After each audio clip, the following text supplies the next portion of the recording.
I want to hear from you about the story of a pig that made history. Yeah, so I mean, I just gave a talk here in Saudi at the Saudi Media Forum about my Trump coverage when a gunman tried to take his life. And what I've been saying, what I've always said is my job as a photojournalist is to show you the world through my eyes. So once I heard a gunman firing over my shoulder, I knew immediately that this was going to be one of the most important things I'd ever covered. And, my brain sort of shut off and I went into work mode as far as like, as a photographer, I'm thinking about, okay, what's my composition? Where's the light coming from? What's he going to do? Where's he going to go? What are all the different scenarios that can play out? And, my job is to be there and stay in the moment and stay present and make as many impactful images as I could and be quick with getting them out to the world. And that's what I did. And I thought everyone that was there that day did a pretty good job of it. Were there any suspicious things that day? No, I mean, it was like any other rally, any other day. There was nothing out of the ordinary that I saw. Like I said in my talk here today, I've done it 1,000 times before, and nothing was out of the ordinary at all. And then, like I said, once I heard the gunshots, I knew right away what it was, and I knew right away that this was going to be an important moment that needed to be documented.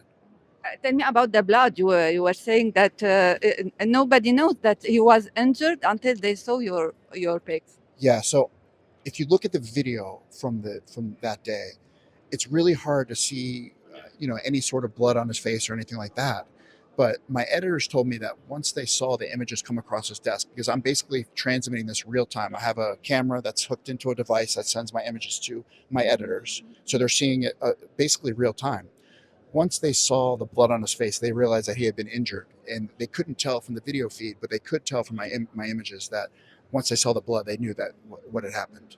And what about those who saying that your image changed the course of the campaign, or you made Trump his victory? I've always pushed back on that notion. I think voters have real issues and real problems. In the United States, I think there was a lot of talk about inflation and people having a hard time paying their bills. So the fact that one image would change how a person would vote, I don't necessarily agree with. But look, after I take the images, I can't control the public discourse about them, right?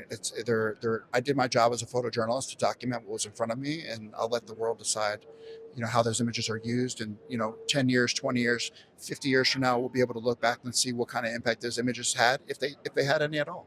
You had a previous photo as well that made history, that the one that was took in Baghdad. Yes. And the man who threw a shoe on ex-president George Bush. What can you tell us now about that photo? Yeah, so the interesting thing about the shoe throwing image is that as soon as it happened, I was really upset with myself because I felt like I should have had Bush ducking with the shoe and everything else rather than the person throwing it. So I beat myself up over it, thinking I missed the image. But now, as time goes by, I realize that the image of him throwing that shoe was way more important than than George Bush ducking, and it became, history sort of redeemed me.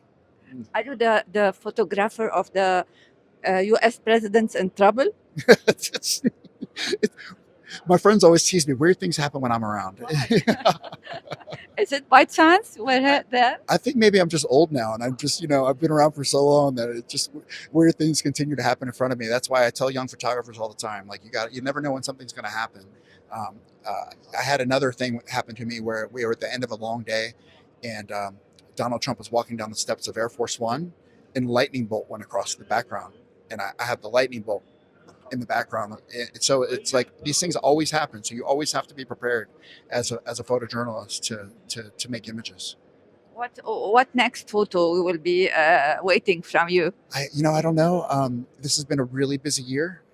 So it's actually really nice to be in Riyadh right now to get a little bit of a break. Did you get some photos here in Riyadh? Not yet. I've been just preparing for the talk and everything else. But it's been so nice to be here. And when I go back home, I'm gonna hit the ground running, and we'll get right after it and see what comes next. We have some big issues going on in the U.S. So I'm looking forward to getting back home.